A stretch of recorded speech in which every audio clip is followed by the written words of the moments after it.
Do some trading with Scott Bauer, CEO of Prosper Trading Academy. So Scott, Applied Materials, pretty strong move here so far this month. We're going to get more of that, or you want to fade it? No, I don't want to fade it. I think you guys hit the nail on the head, both technically and fundamentally. This stock is really humming on all cylinders here. So I really like the upside. I think we're going to break out to all-time highs. I really do. So what I am doing is I'm employing a calendar call strategy. I'm basically what I'm doing, because I think the stock's going to move higher. I'm buying a December expiration 165 strike call. But to finance the purchase of that call, I'm selling next week's, not tomorrow, but next week's 165 call as well. So I do that as a calendar call spread. I bring my debit down to $1.60. That's the most I can lose here. Optimally for this position, I want the stock to be as close to 165 as possible next Friday at expiration. Because what that will do is my short option that I have, that's going to whittle down to zero, while my long option not only kind of keeps value, but increases in value a bit. Okay.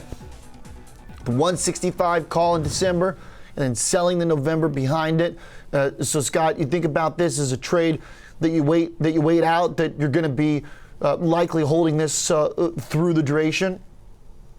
Well, there's two ways to look at this, Oliver. There's a massive implied volatility difference between next week's option and the one out to December. And there should be, because that always happens leading into earnings. You always see implied volatility really pick up, especially on the closer term options. So if we get a nice upside move tomorrow, I may actually take this off if this spread appreciates enough. Enough for me would probably be about a 50 to 75% increase in the value of the spread. But I also may look, and one of the beauties of having a calendar spread is the ability to roll out and buy back the short option and sell one that's even further out, maybe the following week, 2 weeks out, to collect more premium against what I've spent on my long option. So a calendar strategy really gives flexibility, and it gives the option to really be able to maneuver the spread. So depending on what happens here with stock direction and with volatility, I might take it off tomorrow. I may hold on to it and want to roll out a little bit. Okay. So Scott, I like it.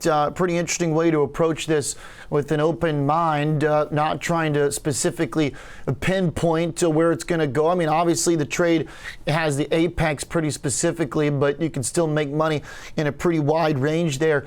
And I mean, who wants to fade a chip maker after NVIDIA, right? I mean, that's just suicide.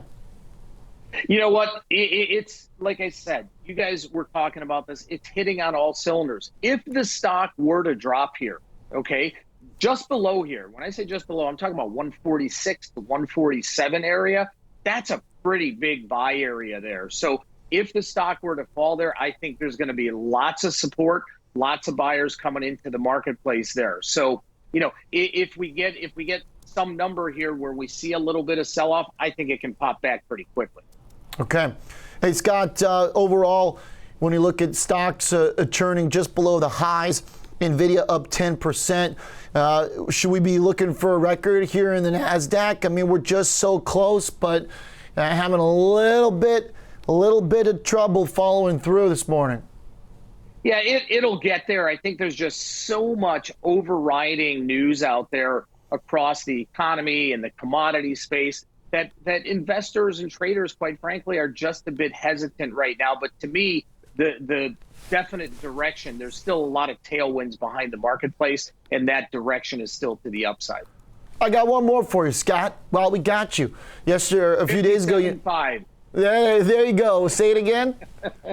57. All right. Same as we talked about the other day. Oh, man, I'm getting too predictable. Okay, I was gonna ask about Bitcoin. That's what Scott's referencing there. The level that you told us the other day, you'd be ready to buy the dip on this thing, 57.5. We're getting pretty close.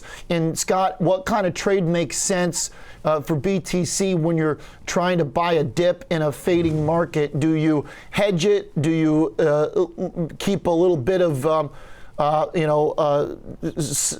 on the side in case it slips through, or what kind of trade makes sense when you're trying to buy the dip like that? Yeah, I don't think you go all in. I don't think, especially in Bitcoin, you don't ever go all in. I think you want to, gradually. But let's say I wanted to, invest X. I probably invest half X, or maybe even a little bit more than that at that 57.5 area. 55 would be the next dip below that. So if it bounces off 57.5, great. I bought some, it bounces. If not, it gives me the opportunity to buy it just a little bit lower as well. All right. Thank you, Scotty Bauer, CEO of Prosper Trading Academy and mind reader. Mind reader. I guess I'm not that hard of a read when it comes to what I like to watch in markets. All right. Thanks, Scott, joining us from Prosper Trading Academy.